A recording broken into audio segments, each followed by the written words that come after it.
Can you give me your name and your school? Sure. My name is Timothy Snowden. I am a student at Texas A&M University in the Department of Biomedical Engineering.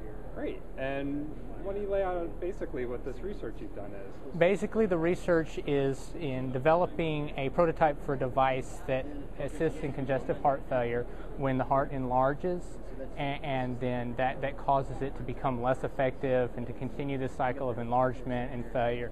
Is a device that cups the heart, goes around the ventricles. As we see here, this is a model heart, slips around the ventricles and actually constrains the heart to reduce that maximum volume and restore it, because that makes then the cardiomyocytes more effective. As you can see here, we showed in some benchtop studies that we actually reduce the maximum volume. It also includes a recoil component that basically acts as a spring that stores energy during systole and then releases it during diastole to augment the diastole and actually recoil and draw the heart open with it, so that way it's biphasic.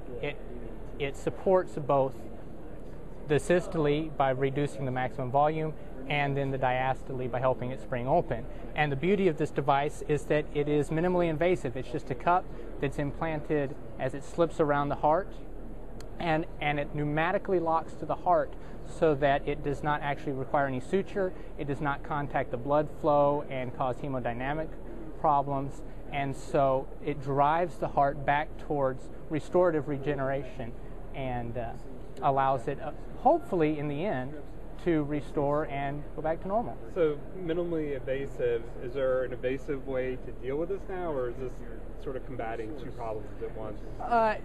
Yes and no, is that there are different ways to do it now. LVADs is one way because it increases circulation.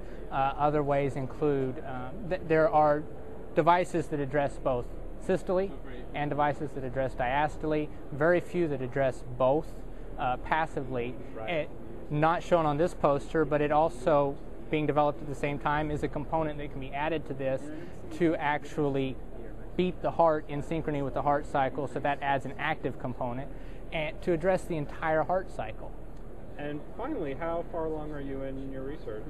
Right now we have completed some preliminary trials in sheep, demonstrating preliminary efficacy of the constraint component, and then we've completed some benchtop studies here where we demonstrated the effectiveness together and the proof of concept that we can pneumatically lock a device to a heart model and cause diastolic recoil. And from there we are planning to move into preclinical studies in sheep where we test the components together. Great. Well, thank you very much. Thank you.